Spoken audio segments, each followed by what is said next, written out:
floor seats. Take me on a trip, I'd like to go someday.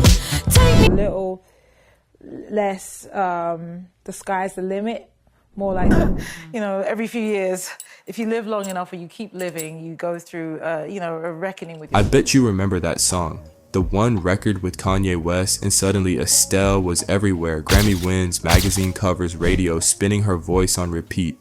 To most people, that's where her story began and ended. A one-hit wonder stamped into pop culture and then forgotten. But the real story, it's way messier.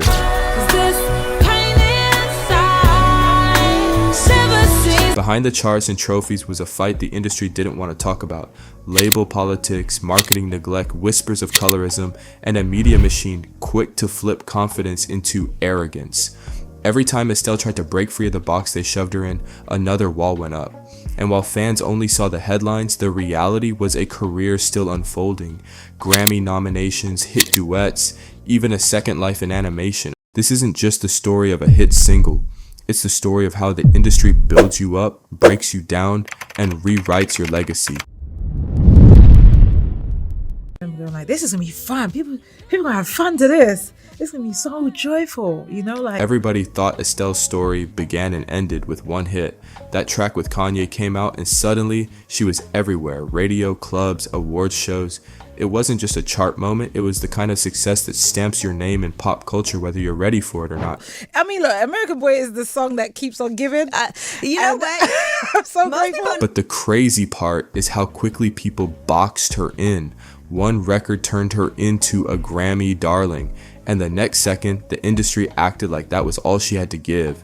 Thing is, Estelle wasn't some cookie-cutter artist chasing the same formula. She came up in West London mixing everything she loved, R&B, reggae, grime, hip-hop, soul, and that blend was both her strength and her curse. Labels didn't know how to brand her. Too many sounds, too many influences, too much honesty in one package. Her first project showed flashes of what she could do, but it didn't scream global takeover. Then came the big deal. John Legend co-signs, Atlantic Records backing, and a studio lineup stacked with heavyweight names. And he was a mentor of yours, is that right? Yeah, well, I was actually signed to him. Oh. My second album, Shine, came out on his label. The message was obvious. This was her shot to go from respected to unstoppable. And when that one single took off, it worked almost too well. The song was so massive, it became the box she was locked inside. The industry and casual fans decided that was her lane, when in reality she had so much more going on. That one song was everywhere. It felt like the whole world froze the second it dropped. London swagger crashing into New York cool, glossy enough for radio but catchy enough to live rent-free in people's heads. The problem, it was too good. The track was so massive it swallowed up the rest of her career, and from that moment on people couldn't see past it. Every new release got measured against that high, and when nothing else hit on the same scale, the industry slapped her with the one-hit wonder tag. But she never left. She kept recording, touring, and pushing herself into new corners, testing out dance-leaning tracks, getting more personal with her writing, even dropping a whole project built around the sounds she grew up with. The issue wasn't that she stopped, it was that none of it looked like what the label wanted from her. They wanted another version of the big hit. And when she didn't deliver, they acted like she'd faded. Critics called her projects messy, but what they missed was the bigger picture. She was trying to carve her own lane while the industry kept trying to shrink her into one. Eventually, she ditched the system altogether and started her own label because at that point, independence wasn't about chasing trends, it was about survival. That Grammy moment should have been nothing but a win. She had just made history as one of the first Black British artists to break into a major US rap category, a huge look for UK talent finally getting its flowers across the pond. But the shine didn't sit clean. Kanye's shadow was everywhere. People acted like the trophy was his, not theirs.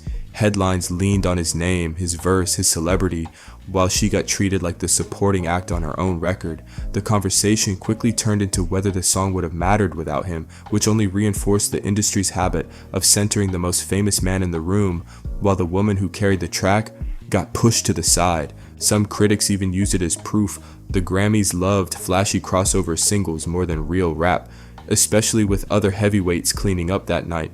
For Estelle, what should have been a clear-cut triumph ended up branded with an asterisk, like she borrowed someone else's spotlight instead of earning her own. Fast forward to her son, Thank You, a couple years later. I thank you. That song was supposed to be the heart of her album, a stripped down, aching ballad that pulled straight from her chest and showed off just how raw and strong her voice could get. It wasn't flashy, it wasn't dressed up in heavy production, just simple, vulnerable, and according to some critics, probably one of the most honest things she'd ever put out. Radio gave it some love, mainly R&B stations, and it even crept onto the charts. But compared to the global earthquake of her biggest hit, the numbers looked small. Still, fans whispered this was the real Estelle. Critics even called it some of her best work, the kind of track where she didn't need features or hype to shine. For once, it wasn't about guest verses or catchy gimmicks, it was just her voice, and a heartbreak anthem that proved she had layers far deeper than the industry ever gave her credit for. The industry noticed that track too. It even scored her a Grammy nomination. On paper, that should have been the boost to push it further, but here's the rumor: the rollout was almost non-existent, barely any big media moments, radio play stuck mostly to R&B stations, and allegedly no real push to stretch it to wider audiences. Some say the label didn't know how to market something that stripped back, so they quietly let it fade, and that became the story that's followed her since her biggest hit. She could drop something heartfelt, beautifully written, vocally strong, but without the machine in her corner, it never reached full potential. To fans, this ballad turned into Exhibit A of how the music business can let a gem slip through the cracks. The song had all the emotion and weight to go bigger, but the lack of support, rumored or real, made it fade quicker than it should have. Another reminder that she was being pushed to the sidelines by the very system meant to amplify her. A little less, the sky's the limit. On top of the label's weak push, she was fighting something way bigger: colorism. In the US, especially in pop and R&B circles, the industry has a long documented history of favoring lighter-skinned women while sidelining darker-skinned artists no matter how much talent they had. Estelle's career allegedly hit that color line hard. Her rich complexion, London Caribbean style, and refusal to dilute her identity didn't align with the industry's Eurocentric idea of what was marketable. Rumor has it she was even told, in so many words, that she'd only be allowed to go so far because of the color of her skin, becoming a symbol of just how narrow gatekeepers were willing to think. Her story arguably became proof of how the industry often sidelines uniqueness in favor of safer, lighter, more mainstream images, and she wasn't just battling creative expectations, she was up against a system that was literally stacked against darker shades. The media game didn't help. Countless studies have shown that lighter-skinned faces dominate commercials, magazine covers, and TV, leaving darker-skinned women largely invisible, no matter the talent. For someone like Estelle, that meant being shifted to the margins when convenient, tokenized when not, or simply erased when she didn't fit the mold. Her problem wasn't the music, her talent was undeniable, but in an industry where marketability was tied to appearance, she faced a harder road simply because she didn't fit the light-skinned image they preferred, and because she didn't play into that narrow formula, the doors that should have been swinging open stayed quietly half shut. You know, every few years, if you live long enough or you keep living, you go through, a reckoning with your... Even when she pushed back against being boxed in, the media found creative ways to spin her presence. She was never officially tagged as arrogant, but industry insiders say that kind of label often sticks to artists who carry themselves calmly and confidently. A cool, measured interview, a tight soundbite, or just holding her composure in public could easily get flipped into she's distant instead of she's focused. Some critics allegedly brushed her off as too plain, saying she didn't bring the flash or unpredictability that other bigger names leaned into. They might have been talking about her music, but the vibe seeped into how she was perceived overall. In a scene that feeds on spectacle, that quiet strength got misread as simply being boring. But here's the reality: she never disappeared. She kept dropping albums and exploring new sounds, and even lent her voice to a major animated hit, voicing Garnet in Steven Universe. And remember that Empire duet?